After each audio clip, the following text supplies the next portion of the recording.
안녕하십니까. 6월 4일 목요일 말씀 묵상 함께 시작하겠습니다. 오늘도 말씀으로 하루를 시작하시는 성도님들 모두가 주님의 은혜 안에서 강건하시고 승리하시기를 기도합니다.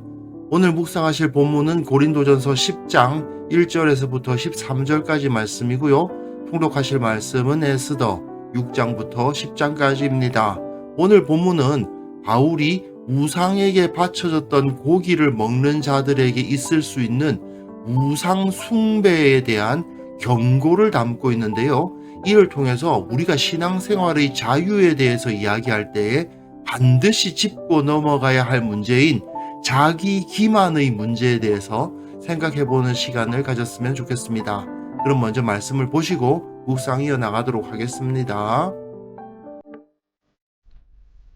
형제들아, 나는 너희가 알지 못하기를 원하지 아니하노니 우리 조상들이 다 구름 아래 있고 바다 가운데로 지나며 모세에게 속하여 다 구름과 바다에서 세례를 받고 다 같은 신령한 음식을 먹으며 다 같은 신령한 음료를 마셨으니 이는 그들을 따르는 신령한 반석으로부터 마셨으며 그 반석은 곧 그리스도시라. 그러나 그들의 다수를 하나님이 기뻐하지 아니하셨으므로 그들이 광야에서 멸망을 받았느니라. 이러한 일은 우리의 본보기가 되어 우리로 하여금 그들이 악을 즐기한 것 같이 즐기하는 자가 되지 않게 하려 함이니, 그들 가운데 어떤 사람들과 같이 너희는 우상 숭배하는 자가 되지 말라. 기록된 바 백성이 앉아서 먹고 마시며 일어나서 뛰논다 함과 같으니라. 그들 중에 어떤 사람들이 음행하다가 하루에 23,000명이 죽었나니 우리는 그들과 같이 음행하지 말자. 그들 가운데 어떤 사람들이 주를 시험하다가 뱀에게 멸망하였나니 우리는 그들과 같이 시험하지 말자. 그들 가운데 어떤 사람들이 원망하다가 멸망시키는 자에게 멸망하였나니 너희는 그들과 같이 원망하지 말라. 그들에게 일어난 이런 일은 본보기가 되고 또한 말세를 만난 우리를 깨우치기 위하여 기록되었느니라. 그런즉 선줄로 생각하는 자는 넘어질까 조심하라. 사람이 감당할 시험 밖에는 너희가 당한 것이 없나니 오직 하나님은 미쁘사 너희가 감당하지 못할 시험 당함을 허락하지 아니하시고 시험 당할 즈음에 또한 피할 길을 내사 너희로 능히 감당하게 하시느니라. 우상의 제물로 바쳐졌던 고기를 먹을 수 있는가? 이 질문에 대한 대답이 8장, 9장, 10장에 걸쳐서 이어집니다. 언뜻 보면 바울은 이 질문과는 별 연관성이 없는 것 같은 설명을 9장과 10장에서 하는 것만 같은데, 사실 바울은 이 질문을 한 사람들 배후에 놓여 있는 심각한 영적 문제를 꿰뚫어 보고 있기 때문에 이런 말을 하고 있는 것이죠. 특별히 10장이 그렇습니다. 분명히 이 질문은 우상에게 바쳐졌던 고기를 먹어도 되느냐? 라는 질문이었는데, 오늘 본문부터 이 10장에서는 우상 숭배를 해서는 안 된다라는 가르침을 주고 있거든요. 바울은 분명히 앞서서 우상에게 바쳐졌다 하더라도 고기는 고기일 뿐이지 그것을 먹는다고 해서 어떤 영적인 해악을 입지는 않는다고 가르쳤습니다. 그러면서도 믿음이 약한 사람들이 있으니까 그 고기를 먹지 않는 권리의 포기를 실천해 보라, 그렇게 가르쳤죠. 하지만 여기서 멈추지 않습니다. 바울은 우상 제물을 먹어도 됩니까? 라고 질문한 사람들이 실제로는 그 마음속에 어쩌면 무의식 중일 수도 있고요. 그 마음속 깊은 곳에 우상 숭배를 하고 있을 수도 있다는 생각을 하고 있는 거죠. 그냥 우상에게 바쳐진 고기 싸고 질 좋으니까 사 먹자, 그냥 고기일 뿐인데 뭐 어떠냐, 이렇게 말은 하고 있지만 실제로는 자기 영혼에 우상 숭배를 하고 있는데 그것을 정당화하기 위한 핑계로 사용하고 있을 수도 있는 겁니다. 그래서 바울은 애굽에서 나온 이스라엘 백성들 이야기를 하기 시작해요. 그들이 모두 가나안 땅에 들어가지 못했다라는 것을 기억하라는 겁니다. 형제들아, 나는 너희가 알지 못하기를 원하지 아니하노니, 이거 모르고 지나가지 않았으면 좋겠다, 그 말이죠. 우리 조상들이 다 구름 아래에 있고 바다 가운데로 지나며 구름 아래에 있다. 구름 기둥과 불 기둥 그 이야기 하고 있는 거요. 바다 가운데로 지난다. 홍해를 지나는 걸 말하는 거죠. 모세에게 속하여 다 구름과 바다에서 세례를 받았다. 구름 기둥의 인도하심을 받았다. 홍해를 지났다. 이것이 세례를 받은 것을 상징적으로 보여준다는 겁니다. 다 같은 신령한 음식을 먹으며 만나를 먹은 것을 이야기하는 건데 이것은 성찬을 떠올리게 하는 거죠. 다 같은 신령한 음료를 마셨으니 반석에서 물이 나온 것을 이야기하는 건데 성찬에서 포도주를 함께 마시는 것을 의미하는 겁니다. 이는 그들을 따르는 신령한 반석으로부터 마셨음에 그 반석은 곧 그리스도시라.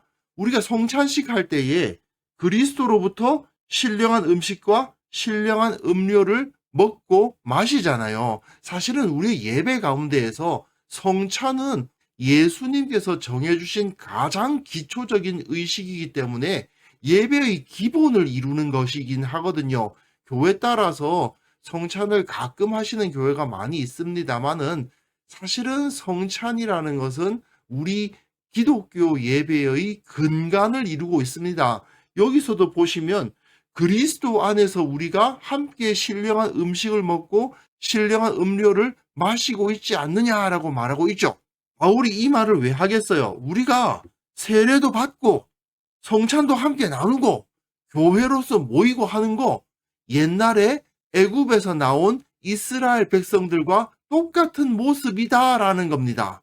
그러나 그들의 다수를 하나님이 기뻐하지 아니하셨으므로 그들이 광야에서 멸망을 받았느니라.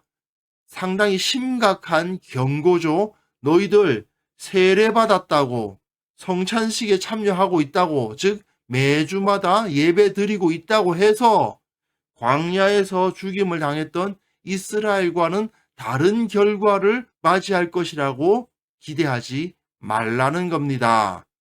이러한 일은 우리의 본보기가 되어 우리로 하여금 그들이 악을 즐겨한 것 같이 즐겨하는 자가 되지 않게 하려 함이니 아무리 우리가 세례를 다 받았다고 해도 매주 성찬에 참여하며 예배를 드린다 해도 악을 즐거워하는 자가 되면 가나안 땅에 들어가지 못했던 이스라엘 백성들처럼 하나님의 나라에 들어가지 못할 수 있다라는 경고를 하고 있는 겁니다. 나는 예수님 믿고 구원받았어. 하나님의 백성이야. 이렇게 자만하고 있어서는 안 된다는 거예요. 출애굽 당시 이스라엘도 자기네들이 하나님의 백성이라고 생각했지만 결국 가나안 땅에는 들어가지 못했습니다. 특히 이런 자만이 그 마음속에 우상 숭배를 사실상 하고 있으면서도 자기는 예수님 믿는다면서 다른 사람과 또한 자기 자신까지 속이고 있을 수도 있다는 거죠. 만약 그렇다면 너희는 저 광야에서 엎드러진 이스라엘 백성들과 마찬가지의 결과를 맞이할지도 모른다. 이렇게 경고하고 있는 부분인 거예요. 그들 가운데 어떤 사람들과 같이 너희는 우상 숭배하는 자가 되지 말라. 기록된 바 백성이 앉아서 먹고 마시며 일어나서 뛰논다 함과 같으니라. 이스라엘 백성들이 금송아지 숭배했을 때 이야기죠. 너희는 우상 숭배를 하지 말라고 경고하는데 너희들도 지금 우상 숭배로부터 벗어나지 못한다면 그 금송아지를 숭배했던 이스라엘과 같은 결과에 놓이게 될 것이다 라고 경고하는 거예요. 이후에 계속해서 광야의 이스라엘에게 일어났던 일들을 열거하고 있죠. 그들 중에 어떤 사람들이 음행하다가 하루에 23,000명이 죽었나니 우리는 그들과 같이 음행하지 말자. 그들 가운데 어떤 사람들이 주를 시험하다가 뱀에게 멸망하였나니 우리는 그들과 같이 시험하지 말자. 그들 가운데 어떤 사람들이 원망하다가 멸망시키는 자에게 멸망하였나니 그들과 같이 원망하지 말자. 음행하는 것 미디안 사람들과의 음행 사건을 말하는 거고 뱀에게 멸망했다는 것은 불뱀 사건 이야기하는 거고 원망하는 것은 가데스 바네아에서 우리는 다 메뚜기다 했던 그 이야기를 하고 있는 거죠. 그들에게 일어난 이런 일은 본보기가 되고 또한 말세를 만난 우리를 깨우치기 위하여 기록되었느니라. 우리가 세상에서 살아갈 때에 하나님을 제대로 섬기지 못하여서 음행이라든지 시험이라든지 하나님을 원망하는 이런 모습을 보이게 되면 구약 이스라엘이 광야에서 당했던 일과 똑같은 일을 당할 수 있다. 이 모든 것이 다 우리에게 본보기가 되도록 하기 위해서 기록되어 있는 것이다. 말세를 만난 우리들, 새로운 시대를 만난 우리들에게 이 이스라엘 이야기가 우리를 깨우치는 본보기로서 주어져 있다 이 말입니다. 그런즉 선줄로 생각하는 자는 넘어질까 조심하라. 분명 바울은 누가 우리를 그리스도의 사랑에서 끊으리요라고 말하면서 하나님께서는 자기 백성을 버리지 않으시는 분이라고 강조를 했었습니다. 로마서에서 그런 말을 했죠. 그러나 그렇다고 해서 바울이 죄의 위험을 무시했느냐? 전혀 아니라는 거죠. 바울은 지금 고린도 성도들이 우상 제물 먹는 문제를 이야기하면서 그 마음속에 은근히 우상 숭배를 용납하려고 하고 있을 수도 있다는 생각을 하고 있는 거예요. 그러니까 이렇게 구구절절히 신앙의 본질이 무엇인지, 신앙의 태도가 무엇인지, 그리고 우상 숭배가 얼마나 위험한지 등등을 강조하면서 경계하고 있는 겁니다. 그리고 마지막에 결론적으로 선줄로 생각하는 자는 나 구원받았어. 나 하나님의 백성이야. 그렇게 생각하는 자는 넘어질까 조심해야 된다. 죄를 짓고 하나님으로부터 멀어져서 주님의 심판대 앞에 놓일 수도 있다는 경각심을 가져야만 한다라고 가르치고 있는 겁니다. 한 번 믿었으니까 천국은 나한테 보장되었으니 나는 지금 어떻게 살든지 상관없어. 이런 안일한 태도는 절대 성경적인 신앙이 아닙니다. 그러면서 상당히 중요한 구절이죠. 사람이 감당할 시험 밖에는 너희가 당한 것이 없나니 오직 하나님은 미쁘사 너희가 감당하지 못할 시험 당함을 허락하지 아니하시고 시험 당할 즈음에 또한 피할 길을 내사 너희로 능히 감당하게 하시느니라 되어 있는데, 이것은 고린도의 성도들이 그 패역한 도시에서 신앙생활을 할 때 여러 시험과 유혹에 놓인다는 사실을 지적하고 있는 겁니다. 그리고 우상 제물을 먹어도 되느냐는 이 질문 자체에 우상 숭배로 가득한 고린도라는 그 배경에서 이 질문이 나오고 있다는 것도 간파하고 있는 거예요. 사실 종교라는 게 그 신전이라는 제한된 공간 내에서 이루어지는 의식의 차원에서만 존재하지는 않잖아요. 사실 고린도는 우상숭배의 도시였습니다. 우상숭배는 그 지역에 사는 사람들의 심리와 생활 양식에 상당히 깊이 뿌리 내려 있었던 거예요. 하지만 바울은 피할 수 없는 시험이나 죄는 없다, 이렇게 이야기합니다. 아무리 온 세상이 다 우상숭배를 한다 하더라도 우리는 우상숭배하지 않을 수 있다. 그렇기 때문에 우상숭배를 피할 수가 없어요. 이런 변명은 성립하지 않습니다. 하나님께서는 반드시 피할 길을 내실 것이기 때문이에요. 죄 지은 후에 어쩔 수가 없었어요. 내가 극복할 수 없는 거였어요. 다들 그렇게 죄 짓잖아요. 이런 식으로 하나님 앞에 변명할 수 없다는 겁니다. 왜? 하나님께서는 그 시험을 당할 즈음에 피할 길을 내주신다. 우리가 그 시험을 능히 감당할 수 있게 해주시기 때문에 우리는 죄를 피할 수 있다라고 바울은 가르치고 있습니다. 그리스도인들은 세상 속으로 보냄을 받았습니다.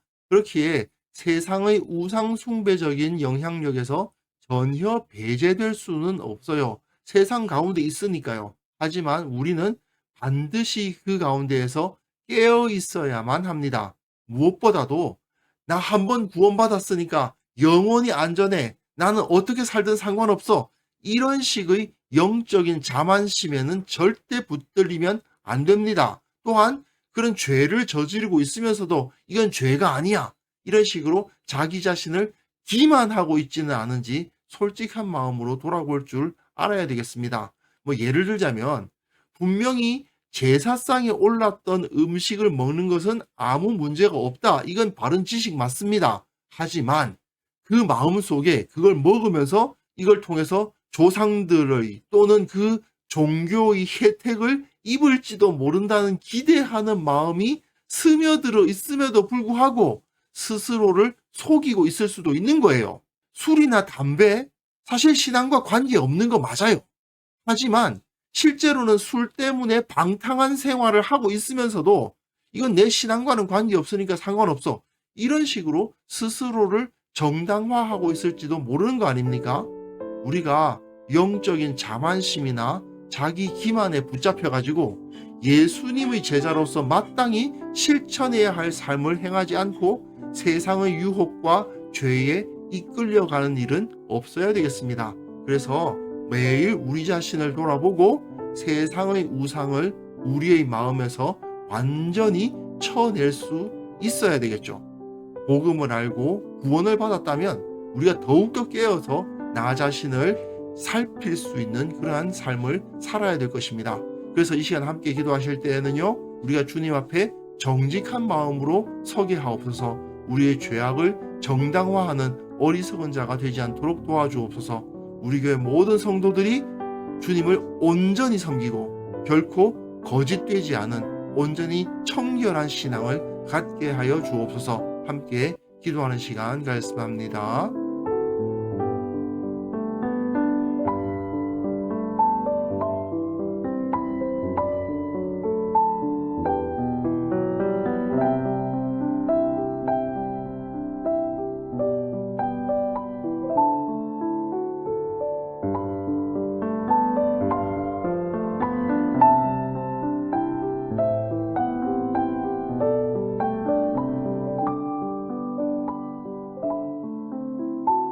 하나님 아버지, 주님 앞에 정직한 마음으로 서게 하시고 내 안의 모든 죄악을 깨끗하게 하시고 그 죄악을 정당화하고 스스로 자기 기만에 빠지는 어리석은 자가 되지 않도록 도와주옵소서. 우리 교회 모든 성도들이 진심으로 주님을 섬기게 하시고 주님 앞에서 정결한 자들로서 거룩한 자들로서 살아갈 수 있도록 도와주옵소서.